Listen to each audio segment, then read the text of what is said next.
Poštovani slušalci i gledalci Pojačalo podcasta, dobrodošli u specijal epizodu koju realizujemo sa našim prijateljima iz kompanije DocLoop, sa kojom sarađujemo prethodnih godina, a koja je zapravo u posljednjih, skoro 10 godina prisutna na tržištu kroz razvoj nekih veoma zanimljivih alata koji pomažu da digitalizujemo poslovanje, neke stvari pojednostavimo, automatizujemo, rešimo se viška papira i svih komplikacija i troškova koje proizilaze iz toga.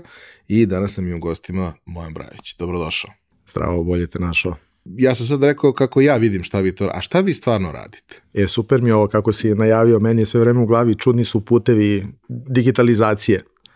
A šta radimo otprilike, tako kako si rekao, put je krenuo jednim smerom, a onda kad malo saznate šta radite, pa kad saznate šta su potrebe, ti smerovi se otvore, šire, tako da i mi kad smo počeli da radimo nismo znali gde će sve ovo da ode, šta ćemo sve da radimo, kao što sada naslućujemo, ne znamo gde će da ode u nekom narednom periodu, ali ajde da kažem ono po čemu smo prepoznati na tržištu, da kažem pre 10 godina kada smo osnovali, bili smo pioniri što se tiče uopšte termina e-faktura, odnosno onaj čuveni servis Moj e-račun, to je da kažem neki početak, neki temelj. I ono što se dešavalo naravno u prethodnih nekoliko, a i malo više od nekoliko godina, jeste to da je regulativa sve više išla u tom smeru da će se razne stvari digitalizovati, da će se sve veći broj dokumenta digitalno razmenjivati, da će to biti dovoljno dobro, validno, moći će da se koristi u poslovanju. Sad, početak cele priče, ti si dugo u kompaniji, nisi bio tu na samom početku, ali hajde da objasnimo ljudima kako je uopšte došlo do razvoja prvog rešenja. Tako je. U suštini, zakonski osnov nije bio, da kažem, input za početak kompanije. Generalno ja, pošto volim taj sektor prodaje, iz ugla prodaje, uvek volim da neko ko želi da sarađuje sa nama ili da unapredi svoje poslovanje, da mu motiv bude upravo taj, da unapredi svoje poslovanje, da sebi oslobodi vreme za neke druge korisne stvari, da napravi neke uštede. Naravno da se kompanije na kraju krajeva, mi smo u Srbiji, javljaju često zbog tih zakonskih stvari. Najavili su nešto, da li imate to rešenje, ali ugao iz kog mi pristupamo jeste da afirmativno nudimo neka rešenja koje će zaista da pomognu bilo kojoj kompaniji u Srbiji. Što se tiče tih početaka, servis Moj e-račun je bio početak kada elektronske fakture u Srbiji faktički nisu bili ni tema. Postoje zakon o elektronskom dokumentu koji je predviđao da kompanije mogu da razmenjuju i elektronske fakture. Međutim, ajde da pričamo onako malo praksu, kada se ja negde nekad predstavim pre nekih 5 godina kada sam počeo da radim u kompaniji, kada kažem nije postojao zakon o e-fakturama i kada zakažem neki sastanak za e-fakture, firma često kaže pa mi već šaljemo e-fakture, a vi pitate ok, kako? Pa ja onaj PDF napravim, pošaljem mailom Ivanu i eto to je e-faktura. Tako da u tom startu ja vidim da smo imali dosta edukativnu ulogu za tržište, jer zakon o elektronskom dokumentu, da budem tu sad malo formalniji, predstavlja šta je jedan elektronski dokument. Da pored tog PDF-a, što bi bila neka spojna forma tog dokumenta, mora da ima i unutrašnju strukturu što bi bio taj XML. Ne pitaj me šta to znači, nije mi to niko iz tehnike, ali su mi objasnili da je to ta unutrašnja struktura. Mi smo zapravo napravili mogućnost da taj XML po evropskom nekom standardu UBL 2.1 bude kompletan, da kažem, elektronski dokument i da onda kompanije, pre nego što postoje zakonom predviđene elektronske fakture, mogu da šalju elektronsku fakturu u zakonom pravilno ispravnoj formi, a mi smo predstavili šta su benefiti. Mogu to i da ti ispričam šta je otprilike kako je bilo. Ali evo da objasnimo ljudima koji možda nisu u toku, to je onaj moment kada vi od banke zahtevate da vam stižu izvodi, oni vam stižu na mail i uvek stižu dva fajla. Jedan fajl je taj PDF koji je pregledan i svako može da ga otvori na telefonu i sve ostalo, i pored njega stiže obično XML fajl koji je mašinski čitljiv. Mislim, čitljiv je on i za ljude ako ga otvoriš, ali suštinski on je mašinski čitljiv i veoma lako može da se uveze u bilo koji knjigovodstveni softver, da ne mora da se prekucava, da ne moraju da se prave greške, jer ako ste imali jednu transakciju u danu, onda i nije strašno, ali ako ste ih imali 50, velike su šanse da će neko napraviti grešku u tom procesu. Ovako to može da se uveze i slična priča i za elektronske račune. Sad, ono što ja negde znam je da naravno tradicionalno mi kaskamo za regulativom kakva je u regionu i šire, postoje neki standardi, koliko znam zemlje regiona, Slovenija, Hrvatska su pre nas uvele dosta ovih stvari i one su mogle na neki način da budu uzor kako bi neke stvari trebalo da se reše i kako da se prevaziđu neke dečije bolesti na samom početku. Da, u stvari i da i ne. Ima tu istine. Suština je da je u Hrvatskoj zakon o elektronskim fakturama, tu na primjer znam situaciju, došao 2 godine pre nas, a sad ima ono ali, tamo je zakonska obaveza da samo B2G i G2B, dakle ono ko radi sa javnim preduzećima, zvanično mora da šalje i da prima te elektronske fakture. Sad mi smo krenuli posle njih, trenutno sada je situacija takva da smo mi konkretno dosta ispred njih, a kako sam saznao, kako smo radili sa nekim internacionalnim klijentima, dosta ispred mnogih zapadnoevropskih zemalja, jer sećaš se kad su krenule e-fakture i cela ona ludnica, kod nas danas sve kompanije razmenjuju fakture tako što ih kačimo na sistem elektronskih faktura od ministarstva, osim kompanije koje nisu u PDV, one mogu biti dobrovoljni korisnici SEF-a. U Hrvatskoj, na primjer, od januara sledeće godine tek kreće obaveza da cela privreda mora da razmenjuje elektronske fakture, tako da smo mi krenuli kasnije, ali kad pogledaš realnu tržišnu situaciju, dosta ispred smo u nekim stvarima, a sada imamo i te e-otpremnice koje kreću od naredne godine, tako da to opet u dosta država nema, ali to je kao i sve, kada počnete nečim da se bavite, i ako to radite malo ozbiljnije, na početku bude turbulentno, ali onda se preskoče mnogi koraci. Svaka novina podrazumeva da prođe neki proces usvajanja, da ljudi razumeju kako šta funkcioniše, da same platforme prođu dečije bolesti, da budu stabilne i sve ostalo, i sad se ponekad desi da SEF ne radi, ali obično to traje relativno kratko i vrlo brzo se normalizuje poslovanje. Sad, da kažem, iz vašeg ugla, vi ste, iako to možda na prvi pogled ne deluje tako, vi ste suštinski IT firma koja razvija rešenja koja se koriste u privredi. Krenuli ste od jednog rešenja, vremenom ste došli do još nekoliko vrlo komplementarnih rešenja koja u suštini odgovaraju na potrebe korisnika sa kojima ste već bili u interakciji. Pošto si ti taj koji je najviše u razgovorima sa korisnicima, kako je to teklo i kako se razvijalo? To je baš onako dobro pitanje i ono što smo rekli na početku, jedna je vizija s kojom krenete, eto mi smo uopšte morali da termin e-faktura onako malo proširimo po Srbiji. Imali smo klijente i pre nego što je postojao zakon. Sad tu ubacio bih, mislim da je jako važna ova tema saradnje softverskih kompanija, jer svi mi u poslovanju koristimo jedan, drugi, treći softver. Neko pre nego što krene nešto ozbiljnije da posluje, malo razmisli kakvi mu softveri trebaju. Da li softver, na primjer, kao računovodstveni, knjigovodstveni program može da isprati njega ne sada, nego za godinu, 2, 3, tamo gde on želi da bude. Onda je jako bitno da li softver koji koristimo je otvoren prema nama da pravi integraciju sa nekim drugim softverima, što je danas, mislim, jako velika prednost i jako važno i neophodno da bi ti klijenti na kraju profitirali. Tako da smo mi to vodili, da kažem, na 2 fronta. Prvi front je bio edukacija, na primjer, računovodstvenih programa, da kažemo baš onaj XML koji si spominjao. Evo vam forma XML-a, kako to treba da bude po nekom evropskom standardu, mi ćemo dati consulting, daćemo vam znanje, implementirajte to u vaš program. Zašto? Zato što da vaši klijenti imaju opciju, da li želiš da šalješ e-fakture, odnosno fakture kako si slao do sada. Znate kako je to izgledalo pre svega par godina? Stavi se u kovertu, je li tako? Stavi se faktura, pošalje se negdje. Savije se na 3. Na 3, onako niko ne ume da savije kako treba. Pedantno radi, ko je malo ažurniji, ali šta je suština? Kada treba da se faktura plati, teoretski ti si meni poslao fakturu i kažeš, Boki, kad ćeš ono da platiš? Ja kažem, Ivane, meni nije stigla tvoja faktura. Ako ti nisi platio preporučenu poštu na sve troškove koje imaš, u problemu si, zakonski to ne možeš da dokažeš. Šta je bila naša uloga? Mi smo sa preko 220 ERP rešenja prvo radili integracije između tih ERP-ova i nas. I kada ja dođem kod nekog klijenta i on mi to kaže, presavim na 3 puta Bog pomaže i tako dalje, pošaljem kovertu, ja sad iz ugla prodaje stavimo na papir taj trošak.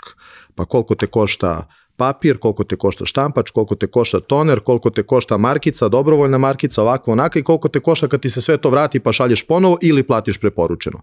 Mi smo onda rekli, taj servis moj je račun, integrisani smo sa vašim ERP-om, pa ako želiš da radiš sa nama, umjesto onoga štampa i pritisneš pošalje račun. A pošalje račun, zapravo bi to izgledalo da to iz ERP-a stigne na naš servis, da to mi validiramo sa nekim timestampovima, sa nekim vremenskim žigovima, da koristimo neke sigurnosne kanale i da to isporučimo na pravu adresu i da ima zakonsku dokaznu snagu, a šta to znači? To znači da smo mi u jednom trenutku imali servis, odnosno kolege, sektor u firmi koji se zvao obrade baze, gde ti imaš 20, neko ima 200, neko ima 1000 dobavljača firmama sa kojima sarađuje, gde smo mi pozvali svakog i kažemo, pogledajte, Ivan Milinić prelazi na servis moje račun, molim vas dajte nam e-mail adresu koju vi realno koristite i želite da primate te fakture. Jer onda, to je sad teorija, ovo je realnost. Jer svaka firma po zakonu mora da ima na APR-u e-mail adresu. Na posljednjih nekoliko godina. A u praksi te e-mail adrese su knjigovođa, neka forme radi koju niko ne gleda, ispunjena je forma, od suštine ništa. Mi smo se prvo potrudili da imamo validne e-mail adrese i da ta e-faktura u vidu jednog linka u mailu stigne na tu adresu, ali kad se taj link otvori, onda mi to zabeležimo, ti znaš kako to funkcioniše, da ne smaramo, da ne ulazimo u detalje, ali suština je da mi imamo validan dokaz na sudu da je ta faktura isporučena, pregledana, da se štede troškovi. Onda dolazi predlog zakona o elektronskom fakturisanju, gde mi kada pogledamo celu situaciju, konkurišemo i dobijemo prvi licencu Ministarstva financija da budemo zvanično informacioni posrednik. Šta znači informacioni posrednik? To bi otprilike značilo digitalni poštar. Nešto od tebe uzmem, ne smem to da gledam, bitan sam da to bude bezbedno i da dostavim tamo gde trebam da dostavim. Sada, mi imamo, što se tiče servisa moje račun u ovom trenutku, preko 4.500 klijenata koji koriste naše usluge. Jel moraju da ih koriste? Ne moraju. Sve je to ministarstvo obezbedilo da bude besplatno na SEF-u, onda neki ERP-ovi su se, ili većina ERP-ova se povezala na SEF, informacioni posrednik i ta licenca nosi određenu odgovornost, ali zašto neko plaća naše usluge? Zato što nosi benefite. I rekao si dobru stvar, SEF ne radi, što je normalna živa stvar, nekad nije radio više, sada ne radi manje, ali suština informacionog posrednika da, primjer, ako našim klijentima ne radi SEF, pa mi tu dobijemo informaciju kao informacioni posrednik prvi, da možemo da stavimo onaj takozvani delay, pa da fakture koje oni pošalju ostanu negde, pa kad saznamo da radi, da taj sistem nastavi da funkcioniše i tako dalje i tako dalje. Dugo nisam pričao o e-fakturama, mi smo sad u nečem drugom, ali na primjer kada zakon o e-fakturama malo tumačite, ima ona jedna interesantna stvar, kaže ako firma A šalje firmi B, između je taj neki SEF, ajde to tako plastično da nacrtamo. Ja tebi zakačim fakturu na SEF, da li to uradim ručno, da li preko e-računa, da li preko ERP-a, ako je privatna firma sa druge strane primalac, oni imaju rok 15 plus 5 dana da se izjasne prema toj fakturi. Zakon kaže ukoliko se u tom roku ne izjasne, faktura je automatski odbijena. S tim što može i da se naknadno prihvati, ali je automatski odbijena, ti dobiješ notifikaciju, pre nisi dobio. Tako, to su sad stvari koje se napređuju, ali kaže, ako je primalac javni sektor, isti je rok, ali ako se ne izjasni u tom roku, onda je faktura prihvaćena. A ovo, eto, da ne širimo dalje. Fun fact, sad, šta je suština, na primjer, naše usluge, da mi imamo korisničku podršku koja radi u, da kažem, korist naših klijenata, pa kada vi zakačite fakturu, ako 7 dana neko ne odreaguje na nju, mi pošaljemo mail toj firmi koja prima fakturu da je primila, da ako je treba pomoć se obrati nama, pa onda radimo pozive, jer imate, na početku ste naročito imali osobe koje nisu znale kako to da urade, imali su želju, pa smo opet imali tu jednu edukativnu ulogu za samo tržište i onda šaljemo još jedan mail. To je za poslovanje realno važno. Faktura se isporuči jedno, ali da ona bude preuzeta, knjižena, plaćena, da taj rok pomerimo u korist naših klijenata, to je ono što se pokazalo kao dobra stvar. Svaka nova stvar koja se pojavi zahteva neko prilagođavanje korisnika. Posebno kad je to nešto što u principu je nametnuto nekim novim rešenjem. Sad, ono što je uvek izazov je kad se pusti neka nova funkcionalnost i uvede se kao standard koji treba da se koristi je da prosto i, da kažem, država s vremena na vreme, u početku sve češće, a kasnije sporadično, radi neka vrsta ažuriranja, neka vrsta unapređenja sistema, koje opet od svih koji su korisnici tog sistema zahteva neku vrstu prilagođavanja. Sad, iz ugla korisnika to je neko dugme koje je sad pomereno negde. Iz ugla vas to je malo kompleksnija i malo ozbiljnija stvar. Kako vi tome pristupate?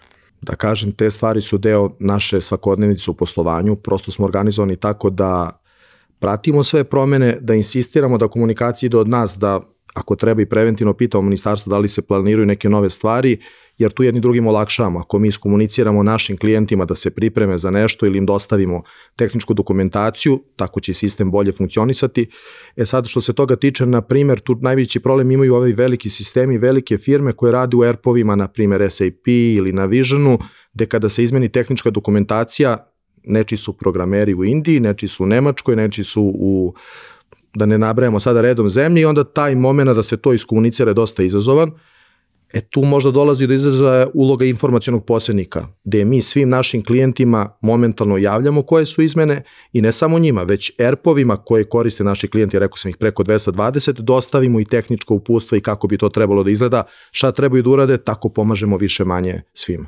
Sad kaži mi, od toga smo krenuli, dakle od e-računa je cela priča krenula, međutim sada postoji čitav portfolio proizvoda koji to prate i koji u suštini pokrivaju ostale potrebe korisnika na dnevnom nivou. Kako je izgledao taj razvoj? Šta je bio sledeći korak i gde ste sad?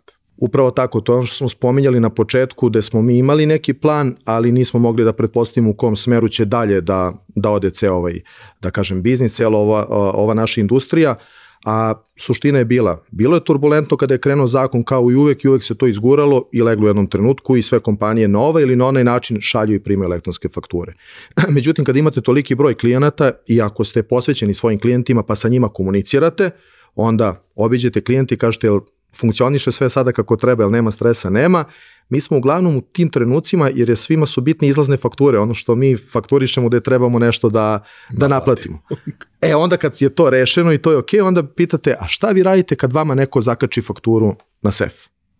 I tu se nama, to će biti sada pre 3 godine, otvorio jedan prozor, jedan veliki potencijal i to je ono što mi realno danas radimo, a šta je bio odgovor? Ne jedan, nego mnogi odgovori, pa će to biti mnogi odgovori i danas ljudi koji nas možda slušaju ili imaju svoje kompanije ili su u biznisu, mi svi smo robovi nekih navika, jel tako? Pa smo imali neku proceduru kada dođe ta faktura na 3 presavijena u papiru, onda se zna ko je pogleda, zna se ko kontroliše formu, da li je tu sve ok, pa da kaže da je ok, onda ide dalje nekom ko kaže da, to je isporučena usluga ili ta roba je stigla, pa možda neke financije koje to aminuju, pa onda to ide negde na knjiženje, na plaćanje i tako dalje i tako dalje. Firme koje imaju te procedure, kada su uvedene e-fakture i ko to posmatra kao neku nužnost, je zadržao zbog svojih navika ono kako radi, šta bi to u prevodu značilo da ja primim neki elektronski dokument i da taj dokument štampam i da taj papir ide isto kao što je išao i mi tu nemamo nikakav, ali kad uzmete da analizirate taj deo, shvatate da to neko kuca, a kada kuca, rekao si malo pre, ljudska greška je neminovna, pa neko čuva taj papir, a taj dokument je originalno elektronski, pa je papir kopija u tom nekom slučaju. I onda smo mi smišljali, razmišljali i naš zaključak pre 3 godine je bio da je ovako besmisleno da se radi i naša procena je da će sve kompanije u Srbiji u narednih par godina da koriste neki, mi to kažemo DMS, to bi značilo Document Management System, neko digitalno upravljanje sa elektronskom dokumentacijom. Pošto kao posrednik imamo vezu sa SEF-om, ideja je bila ajmo to da iskoristimo i da od nule napravimo naše rešenje, a reću kasnije zašto je to važno, da ta elektronska faktura, da ispoštujemo te navike koje klijenti imaju, kako taj dokument ide, ali da ide digitalno kako i nastao, da se tako i arhivira. Onda se odatle od tog DMS-a kasnije razvijala kompletna naša platforma i možemo i o tome da pričamo. Dakle, krenulo je od neke osnovne potrebe. Apsolutno. I ja znam pre dobrih 10 godina sa nekim stranim klijentima kada sam radio da kada ja uđem u proces, ja tačno vidim svaki korak koji taj dokument prođe. Oni mi pošalju šta su koraci, ko treba da pogleda i kako ko pogleda i aminuje, meni stigne neka notifikacija. I to je zvučalo, mislim, i delovalo jako lepo i romantičarski meni kao inženjeru. S druge strane, imao sam naravno situacije koje su mnogi prošli ovde, da kada radiš sa nekim velikim sistemom i imaš ugovor, taj ugovor se često potpisuje 2, 3, 4 meseca zato što 6 ili 8 ljudi treba da ga potpišu. A prirodno u nekoliko meseci svako od njih je bio na odmoru taman tad kad je trebalo i ti sad čekaš da se to sve desi i nebitno, vrlo često ti isporučiš uslugu i završiš sve, ugovor još uvek nije potpisan pa ne možeš da fakturišeš. Ako imaš neki dugoročni odnos, nije važno, uradit ćemo, nije problem. Ali jeste gomila nekog praznog hoda koji se tu javi, koji predstavlja ozbiljan problem u poslovanju. Šta je sve ideja da, odnosno, da kažemo, kako se razvijalo od toga da služi za tu vrlo jednostavnu namenu na početku, je vaš DMS postao suštinski mnogo širi proizvod koji se koristi za razne namene u poslovanju. Baš tako. Znači, prva stvar je bila da se kao kad odete na pregled da se identifikuje problem na početku koji je bio očigledno pravi. Onda smo razvili kompletno naše rešenje, mi imamo 10 software inženjera koji razvijaju document management sistem, taj naš proizvodni dan danas, hvala Bogu, nije završen, razvija se upravo zbog ovih živih stvari, zbog samih klijenata, njihovih potreba, njihovih želja, sa druge strane zakonskih daljih upućivanja, formi i tako dalje, nekih naših ideja, predviđanja i tome slično. Kako se proizvod razvijao, ovde smo definitivno prepoznali potrebu i napravili DMS koji će upravo ovo što si ti nacrtao da radi. Kada sam ja istraživao DMS rešenja, to je jako bitno. Znači, dakle, nismo mi izmislili DMS. Postoji, mnogi bi se iznenadili koliko dugo. Ono što je neka moja percepcija da je DMS pravljen generalno za te velike sisteme, kompanije koje imaju neku organizaciju i da on ima smisla. A naša druga stvar, pored toga da rešenje treba, bilo je da napravimo jedno živo rešenje koje može da koristi veliki sistem u Srbiji, ali može da koristi firma koja je one man show. Jer smo mi zaključili, kada ja pitam tu firmu šta radiš sa fakturom, da on odštampa i šalje svom knjigovođi, evo samo kad uzmem parking kod tebe, koliko stresa oduzme i koliko vremena oduzme, onda uzmemo koliki taj problem, pogotovo malim firmama, a mislim da je svima vreme nepovratni i jako bitan resurs. Onda smo gledali da pravimo rešenje koje može biti mobilno, koje može biti pre svega jednostavno, funkcionalno vezano za elektronske fakture. Kada smo to rešenje sproveli, šta se mi trudimo? Videli smo to kod tržišta kao potrebu. Sve što razvijamo prvo koristimo mi sami, da bismo tu davali neki pravi primer. I baš zbog toga što koristimo sami, onda se desi, stigne nam ta faktura u papiru. Zašto da ne, neko dođe, majstor nešto uradi i da fakturu u papiru ili faktura sa mailom. Onda smo, tu je bio... Fiskal. To je posebna priča, to je nam je možda i posljednji modul, tu imamo jako dobro rešenje, ali to je ceo taj razvoj. Onda je bilo, aj rešimo tu finansijsku dokumentaciju, šta kad stigne faktura mailom, kako se importuju DMS, kako da napravimo taj XML u kom trenutku, da to može da se na kraju pošalje u program, šta sa papirom. A onda je bilo, a što ne bismo ubacili svu dokumentaciju u DMS? Gledao sam tvoje podcaste, vidio sam da ti je državni posao Boškić bio gost, on je nama, moram da ga spomenem, bio prva reklama kada smo radili DMS, jer smo imali jedan lep slogan, sve je tu. Jer smo rekli, kad ja imam sve fakture na jedno mesto, a Boškić nam je bio, tako, arhivatori, pa nam je on, ono što mi želimo da budemo, ne treba da se radi ovako, može to mnogo brže, jednostavnije i bolje. A šta bi značilo to sve je tu? Pa ako mogu fakturu sa telefona, tableta, računara, gde god da se fizički nalazim, pristupim i da nađem, pa ajmo tu da ubacimo ugovore. Jer imao si ovo što pričaš malo pre, kao isto bi izgovorio, koliko puta imamo situaciju neke pregovore poslovne i mi smo potpisali neki ugovor, ja kažem Ivane, došao sam da te vidim, trebamo da produžimo ugovor, sada ističe tako za 2 meseca, ti kažeš ne, ističe za 1 godinu i 2 meseca. I kad nemamo DMS, ti ili ja moramo da pozovemo neku koleginicu i kažemo, Jelo, a Jelo uvek nešto radi. Jel tako? Uvek je u nekom poslu, ja kažem, molim te, izvini, jel možeš da mi nađeš ugovor sa Ivanom, pošalji mi na Viber, Whatsapp, na mail, na ovo, na ono, pa ona ako baš neće da uradi, onda ide ovako. Jelo, direktor mi je sad poslao nešto, molim te, nađi mi ugovor, taj, i onda ona lomi nokte, registratore, udiše prašinu, možda nađe, možda je masno, možda ne nađe, ali to opet gubi vreme. Onda je bilo, ajmo da ubacimo tu dokumentaciju, ali na jedan sistematičan način. Šta to znači? Nije poenta da arhiviramo ugovore, nego ugovori su opet širok pojam, pa kad zagrebete, firma ima ugovor o radu, ima ugovor sa kupoprodajne ugovor, ima ugovore o zakupu, ugovor o onaj. Meni ne treba isti parametar za ugovor o radu sa zaposlenim da bi našao ili ugovor o poslovno-tehničkoj saradnji. Ovamo mi treba možda PIP da bi to našao ili do kad traja sa zaposlenim mi treba neki drugi podatak. Onda nama je bilo da rešenje bude glavno custom made. Jer neko moje iskustvo je strahova kod nas u Srbiji ne manjka onako ni u životu ni u poslovanju. Imamo strah od promaje, to se zna koliko je bitno. Plivajući zamajac je meni tu negde drugo mesto, pogotovo kod muške populacije. I mašina koja pere i suši. I ja gledamo na P, i promjena je tu negde, visoko uvek rangirana. I sad, kako možemo da rešimo da mi dođemo da nešto ponudimo, a da firma nema strah od promjene? Pa to će biti tako što radite sve isto kako ste radili, samo ćemo mi to da prekopiramo. Šta vam je važno da nađete taj ugovor? Oni kažu, bitno mi je to i to. Onda mi kažemo, super, neće moći niko da arhivira ugovor dok ne popuni taj podatak i taj podatak, a onda je posledica da vi to nađete. Kasnije se to širilo i preraslo u platformu. Otprilike postoje 3 neka kanala kako se naš proizvod širi. Prvi kanal je bio kad smo ubacili svu dokumentaciju, sećam se kao danas ponedeljak, mi ponedeljkom imamo neke kolegijume, šta si uradio prošle nedelje, šta Bojane trebaš da uradiš ove nedelje, svaki kolegijum Bojan se udari u čelo i kaže jao, nisam pozvao Ivana, nisam uradio ovo i onda je neko rekao, a što mi ne bismo napravili kad sad imamo svu dokumentaciju u našem DMS-u? Naravno, ako imamo svu dokumentaciju, to ne znači da svaki zaposleni može da vidi svaki dokument. Tu postoje neka prava pristupa, ali ako imamo svu dokumentaciju na jednom mestu, zašto mi ne bismo neke projekte, neku našu komunikaciju ubacili u istu platformu, pa se to zove task manager ili radni zadaci. Evo kroz taj primjer da ti objasnim kako smo to rešili. Nismo mi izmislili task manager. Oni postoje neka globalna dobra rešenja koje koriste tvoje kolege, uglavnom programeri, ali tako rade u tim task menadžerima, ali gde smo mi tu videli našu šansu? Kada pričate sa nekim velikim klijentom koji je digitalno pismen i ne beži od digitalizacije, vrlo često zaključite da on koristi sve što ja pričam. Arhivu, SharePoint, e-fakture, uz pomoć ovog ili onog, ali nekako to radi. Task manager, Jira, Trello, neko treće rešenje, otpremnice planira da mu radi neko četvrti, arhivsku knjigu neko peti. Mi kažemo sve je tu. Mi smo Doklup, naša misija da budemo pouzdan partner u digitalizaciji. Šta to znači? Mi smo napravili platformu gde imaš sve što je realno potrebno. Ne onako zamislimo teoretski, imamo realnu komunikaciju s realnim klijentima, s realnim problemima. Svako ko nam nešto predloži, malo se to mozga. Ovaj klijent želi da radi proces nabavke preko DMS.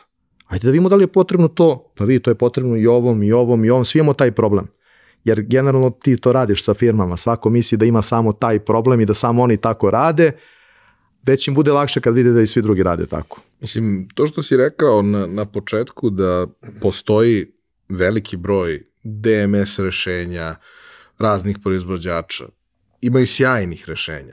Problem sa gotovo svim rešenjima koja postoje je što neko treba da ih implementira i prilagodi, što je obično ogroman posao i što obično ne funkcioniše baš najbolje sa našim lokalnim jezikom, potrebama i svim ostalim. I to je ono, kao kad ti neko kaže u onim američkim advokatskim serijama, kad mali čovek tuži veliku firmu i sud naloži da oni dostave svu dokumentaciju. I oni dostave svu dokumentaciju, da vezu šleper dokumentacije i šta ćeš da radiš sa njom. Tako isto i prilagođavanje nekog velikog rešenja kao što je SAP, kao što je Navision, kao što je gomila tih softvera koji su dostupni ili kao ERP-ovi, ili kao CRM-ovi, ili kao neko drugo softversko rešenje, je ogroman posao koji često traje godinama, košta jako velike iznose i na kraju ti koristiš avion koji si prilagodio da možeš s njim da odeš do pijace što bi bolje uradio biciklo. Najbolje je da imaš rešenje koje je negde u okvirima onoga što su tvoje potrebe i gde vendor koji ga razvija zaista razume šta se dešava na tržištu i sa njim možeš da pričaš. Kada si ti tom partneru bitan i on može da te čuje. Zato mislim negde da je ono što vi radite zapravo zaista značajno za tržište. To je suština. Kada smo definisali tu potrebu i kada smo videli koliki je tu potencijal, mi smo se odlučili da ovo što sada pričamo, mi to faktički kao firma živimo, taj DMS.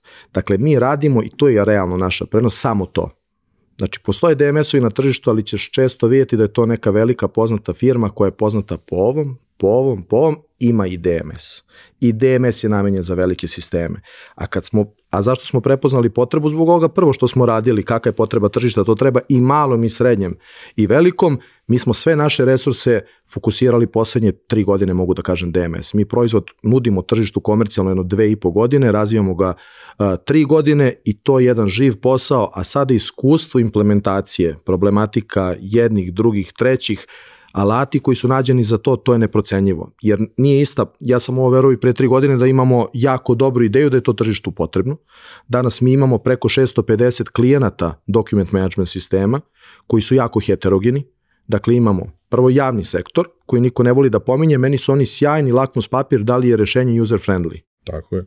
Oni, znači uvek kad nešto razvijamo, kažemo daj napravi to, ne da koristi Ivan da mu bude lako, nego bilo ko ima taj strah od tehnologije, ko je možda pred penzijom, ko nije vičan tome, da mu bude jednostavno. Mi bukvalno imamo dugme koje se zove započni zadatak, završi zadatak. Oni su vam testo da li ste user friendly. Onda imamo, da kažem, te male kompanije koje imaju svoje neke specifičnosti. Ali jako uvek budem ponosan kada potpišemo te neke multinacionalne kompanije koje posluju u Srbiji, zato što da bi ih potpisali, oni vam postavljaju pitanje gde se to čuva, kakva je tu bezbednost, Da li to može da se čuva kod nas? Da li to ispunjava koje imate standarde? Dokažite nam. To nas tera da poboljšamo tu stranu i da rešenje bude bezbedno, da bude custom made, da može da se čuva i kod klijenta, da nemamo veze sa tim ako se čuva kod nas, da to bude pouzdano, da ima sertifikate, da imamo određenu odgovornost i da taj klijent potpiše i zbog toga. A ono što je suština jeste upravo to što na sve to imamo zakonske izmene i onda je tu bitan lokalan vendor, lokalni dobavljač koji prati zakonske izmene, ali ih prati brzo. Evo, mi za e-otpremnice već imamo pripremljeno rešenje, one kreću od januara. Vi već znamo kad će da počnu da zvone telefoni, kakva će panika da bude i da kažemo sve u redu, to možete raditi ovako i tako dalje i tako dalje. Tako da suština je da smo mi sve naše resurse, sve sektore u firmi fokusirali samo na document management sistem i njegov razvoj, jer tu posla ima dosta. Što bi rekao jedan moj kolega koji isto razvija lokalno rešenje za jednu specifičnu industriju, naša prednost je što je nama to core business. Pa da. Što smo mi zaista fokusirani na to i pratimo to i nama posao zavisi od toga, mi nismo neko ko radi kao sistem integrator sa nekim velikim sistemom, mi gledamo da uvodimo jedan projekat godišnje. Mi radimo sa gomilom malih firmi koji ima specifične potrebe i stalno dobijamo nekakav feedback od ljudi na čemu još možemo da radimo. Evo reći ti da u našoj platformi postoji polje koje se zove tehnička podrška i tu ima pod A broj telefona, pod B mogućnost da se piše tiket. Da ti ne kažem od koliko sam partnera dobio feedback da smo ludi što smo to stavili, ali smo to stavili zato što taj moment nije isto kada ja kažem klijentu ovo rešenje super, bit će vam lakše, i kada se proda rešenje kao onom vicu maši ručicama, maši nožicama, pa kako se ko snađe. Mnogo je drugačije kad kažemo imaćete obuku, imaćete demo, napravit ćemo sve prema vama, ali kad počnete koristiti imate koga da pozovete ili kome da pišete, to se ne naplaćuje dodatno, ali to je ono gde mi ostajemo u zoni komfora da je to nešto što treba. A to nas, moje kolege koji rade kao konsultanti, radi im pritisak da oni kvalitetno odrade implementaciju, da bi njima posle manje zvonio telefon ili imali manje upit. Tako je, svako je motivisan da svoj posao uradi najbolje moguće. Na čemu još radite od rešenja? Pa eto, posle te ostale dokumentacije i task menadžera spomenuo si malo pre fiskalne račune. Eto, dakle, postoje zakonske izmene te teraju da platforma postane bolja, da se prilagodi tržištu. Imaju ideje koje dolaze iz kuće, od nas vidimo nešto da treba, ali jako dobre ideje, možda najbolji momenti razvoja platforme su bile od klijenata koji ti koriste proizvod. Za fiskal mogu da ti ispričam priču, desilo se 2 moja veća klijenta koji su u tom trenutku 2 godine među prvima su uzeli DMS. Boki, ali imaš nešto za fiskalne račune? Sam prvo bio iznenađen, znate da mi ne radimo sa fiskalnim računama, radimo sa fakturama, ali onda saslušate i shvatite, pa ne, treba nam ovi gotovinski računi koji uzimamo za firmu, sada mora na sefu da se prijavi PDV za prethodni mesec do 10. ili 12. u mesecu, a da ti ne pričam, i ona sad opisuje problem kao mene da opisuje. Jer dođu ove kolege iz prodaje i dođu jednom nedeljno u firmu i kad ih pitam za račun, oni su ostavili u sakou, ispao im je, kupi čokoladu, izvini, molim te, zvaću ja pumpu, a sada je problem vremena do se dostavi taj račun i onda imamo vreme, onda imamo i kad se dostavi taj račun, kad neko nije zaboravan kao ja, opet to neko mora tamo da prekucava. Mi smo konkretno to razvili kao modul u DMS-u i znaš zašto napominjem module?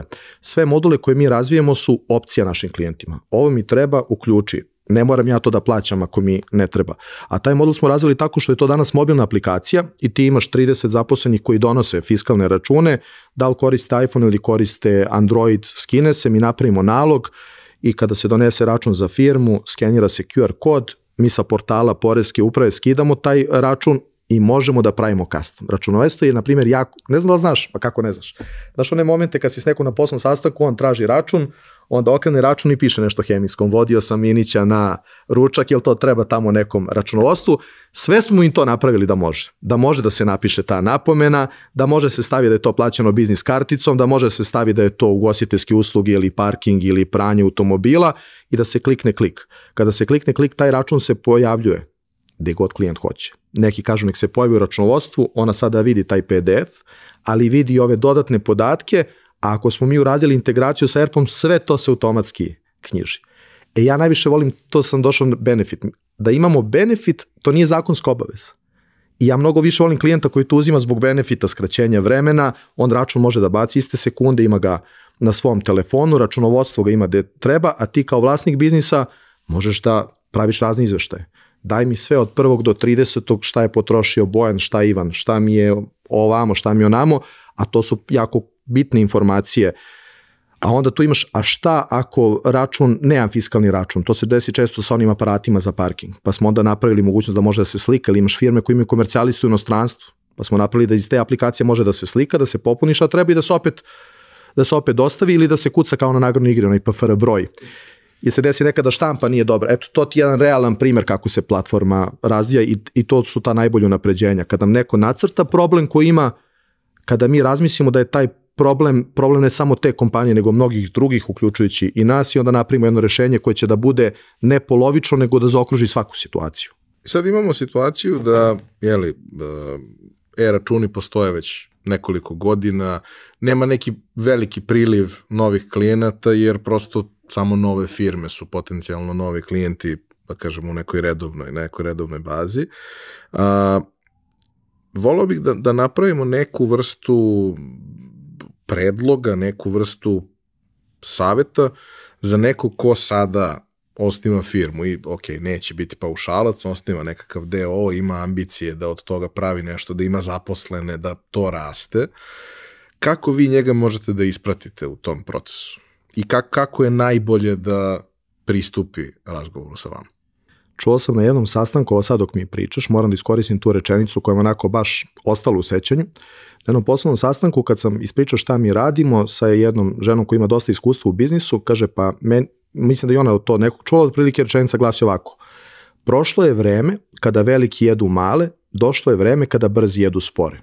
Što mislim da je onako baš pogađa suštinu onoga što mi radimo. I neko ko otvara danas biznis, pored toga što mu veštačka inteligencija olakšava mnogo toga, kompanija Doclub, koju ako gleda kao partner u digitalizaciji sa sadašnjim iskustvom koji ima, uvek to mora da bude dvosmerna komunikacija, da vidimo šta je taj biznis, da vidimo da li on šalje fakture, da li on ima otpremnice, koliko tu ima sektora, kako je zamišljeno da funkcioniše dokumentacija. Malo pre si je rekao ugovor i potpisivanje ugovora. Naprimjer, sjajna šansa u Srbiji koju mi nedovoljno koristimo jeste mogućnost elektronskog potpisivanja ugovora. Dakle, mi imamo nekoliko sertifikacionih tela, ja se napamet sećam, ajde da kažemo, PKS ima sertifikat, MUP preko lične karte, elektronski potpis je, na primjer, besplatna opcija, Halkom, ajde da ne reklamiram, pošta i tako dalje. Šta to znači? Mi insistiramo, pošto se bavimo digitalizacijom, kada dođemo do sklapanja ugovora, da se ugovor potpiše elektronski, jer to skraćuje značajno vreme. Potpišemo elektronski mi u DMS-u, pošaljemo klijentu, potpiše elektronski, ima svoj primerak, elektronski sačuva, mi imamo primerak i to ide dalje. To je, na primjer, tu vidim veliki potencijal za unapređenje, brzine, funkcionisanje, donošenja odluka i tome slično. Tako da, kako možemo da pomognemo, mi možemo da danas imamo jednu platformu koja pokriva više manje sve procese, da li su to komunikacije, da li su projekti, da li je dokumentacija, da imamo sastanak, da vidimo šta. Često ljudi, znaš gde je problem? Lako je kada klijent želi digitalizaciju, zna koji problem želi da reši, pa krenemo odatle, pa posle on vidi dalje.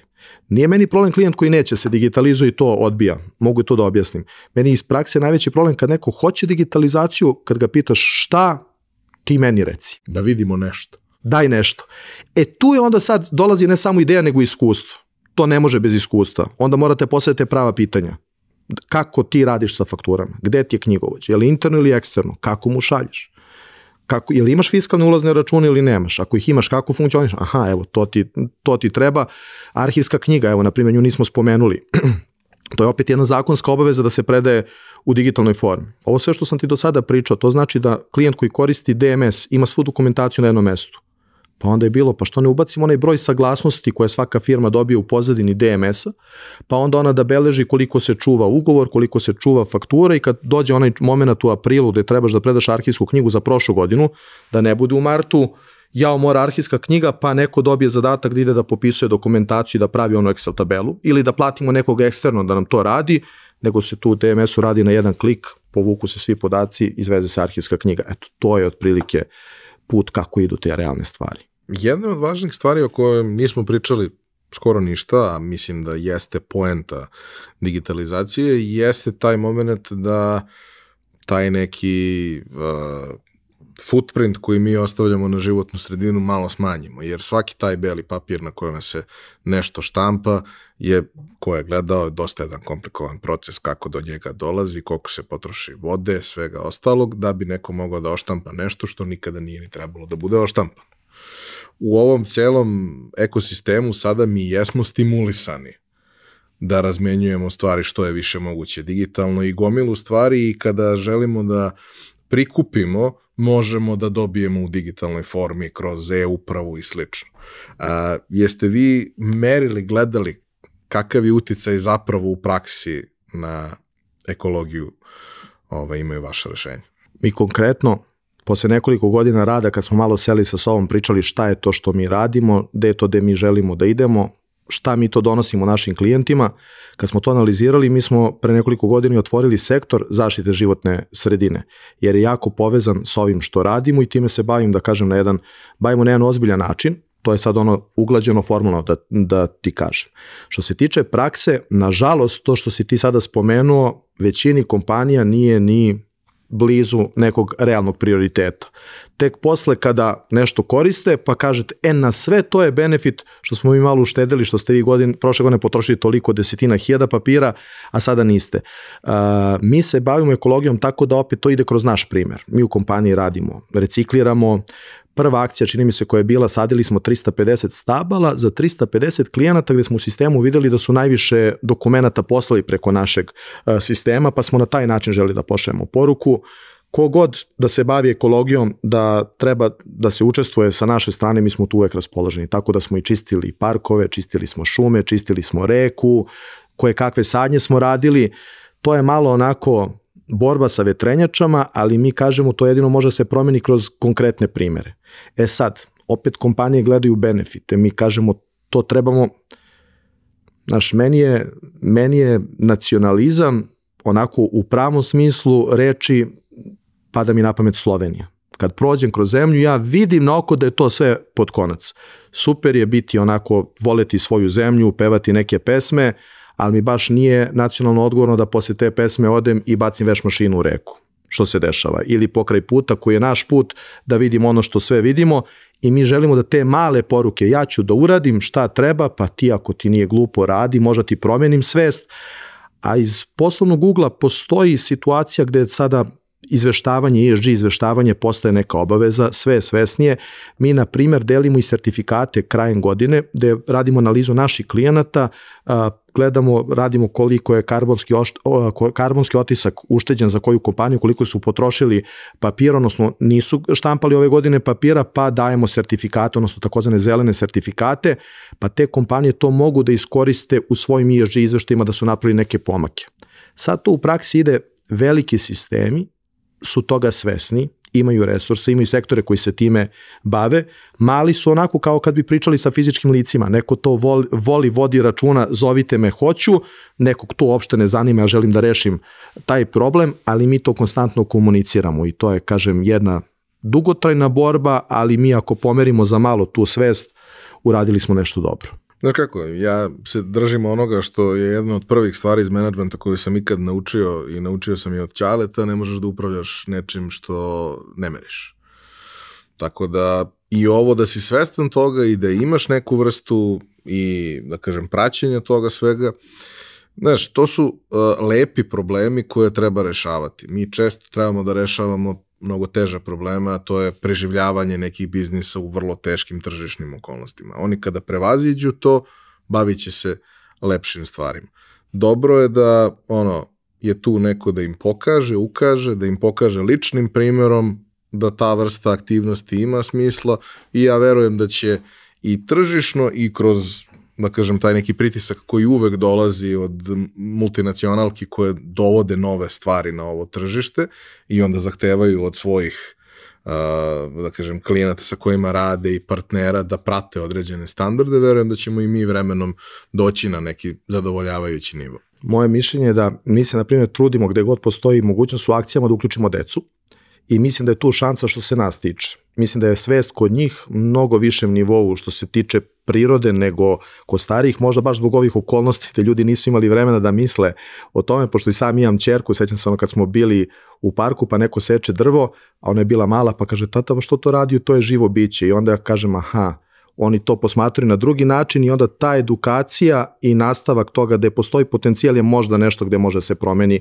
onako malo u ozbiljnijem stadijumu, da deca prigovore roditeljima kad ih vide da rade nešto loše pa da to ide u nekom smeru kom treba da ide. Šta su naredni koraci za vas, osim već najavljenih e-otpremnica koje su realnost od nove godine?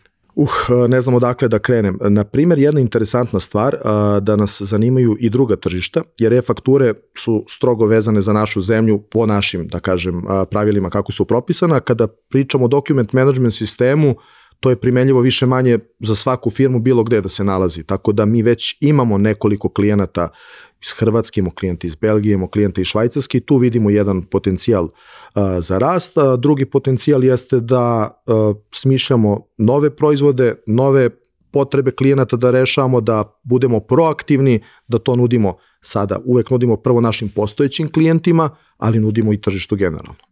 Sad pričali smo o svim tim tehnološkim rešenjima. To je, da kažemo, osnova onoga što korisnik sa druge strane vidi. I ako ga ne zanima ništa drugo i ako to radi sve kako treba, to je manje više to. Sad, ima nas koje zanimaju još neke stvari. Jedan od razloga zašto mi imamo tako dobar odnos i godinama unazad da se često i savjetujemo i pričamo, jeste to što ste vi u suštini jedna i dalje relativno mala, jako dobro uigrana firma u kojoj su neki dobri, vredni i pristojni ljudi. I ono što je meni fascinantno je da od prvog kontakta do danas, a prolazile su godine, isti ljudi su i dalje tu. Kakvi ste vi kao firma iznutra? Da malo pričamo realnije, to je pravo pitanje. Evo sad kad razmišljam na tu temu, velika većina sada zaposlenih je dugo u firmi i kako raste firma, tako rastemo i mi. Što bi se reklo, snalazimo se. Nismo imali uvek situacije da znamo šta će biti projekat pa kako da ga iznesemo. Primjer radi direktor tehnike nam iz Čačka. Tu ti sve jasno oko snalaženja, multitaskinga i tome slično. Da ti ne govorim odnos Čačak, Milanovac i ostali krajevi o čemu pričamo, ali generalno mislim da je to naša najveća vrednost. Volim da kažem da smo mlada firma, većina zaposlenih u kompaniji jesu i po godinama mladi, ali smo mi kao firma, kao kolektiv duhom mladi. Takva je komunikacija, dosta je prirodna i firma omogućuje ljudima da rastu onoliko koliko su oni zainteresovani da rastu, koliko su spremni da uče, koliko su spremni da se suoče sa nekim izazovima, a firma je tu da nas podrži. Kad spominjemo ekologiju, mi se trudimo i kad pravimo team buildinge da oni budu ekološki, a to bude neka priroda, da bude neka aktivnost, pa onda neko kvalitetno druženje, tako da i to praktikujemo i mislim da je to, što si me pitao, naša najveća vrednost. Onako, vidi se često po sastancima nas prokomentarišu, što bi mladi rekli, ložimo se na svoj posao, onako, stalo nam je da odradimo, nismo još toliko porasli da to ide onako sistematično, vidjet ćemo šta možemo da uradimo. Prosledit ćemo, još uvek se trudimo da imamo taj, iako mi prodajemo tehnologiju, taj ljudski kontakt je nama jako bitan, pa i ona tehnička podrška može da se uradi lično. Svaki sastanak gde može, mi insistiramo da bude uživo, jer kakav god da je tehnologija, taj odnos između ljudi ne može da se zameni. Tako da to je nešto što negujemo i na čemu insistiramo. I mnogi ljudi koji su tu bili na samom početku su i dan danas tu, promenile su se uloge, promenile su se pozicije, ko je želeo da napreduje u nekom od smerova imao je prilike to da radi, ali cela firma je, verujte mi, postavljena na vrlo jednim zdravim osnovama i iako je posao odgovoran, često težak, zahtevan, nekako vi to ipak uspete da iznesete. Naprimjer, direktor kompanije tu od prvog dana i ja često pravim paralelu.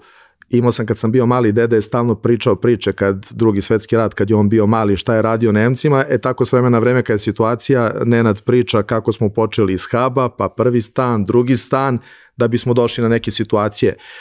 Što se zaposlenih tiče, na primjer, evo sada primećujem da smo došli u stadijum, pored ovoga što negujemo naše zaposlene, da smo konačno došli u stadijum gde mi dobijamo neke nove kolege, ali malo možemo da biramo, da ima to i to iskustvo, da nam treba kao pojačanje, da ima dovoljno znanja i postane član našeg tima, a mi smo opet, drago nam je da smo dovoljno interesantni tržištu, da kvalitetni ljudi žele da rade kod nas, tako da svi zajedno pratimo to kako se svi zajedno i menjamo.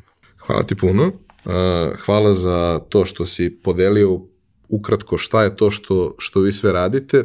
Sve dodatne informacije možete pronaći na sajtu Doklupa, biće u opisu epizode. Hvala što podržavate Pojačalo i hvala što tako povremeno sedemo i skukamo sa jednim drugima i onda shvatimo da nismo sami u svemu ovome što radimo. To je ponekad važno. A vama hvala što ste nas slušali, nadam se da vam je bilo interesantno i korisno. To bi bilo to. Vidimo se naredne nedelje. Hvala i tebi i nadam se da ćemo imati vremena malo sada pričamo o košarci, pratimo one tvoje statuse.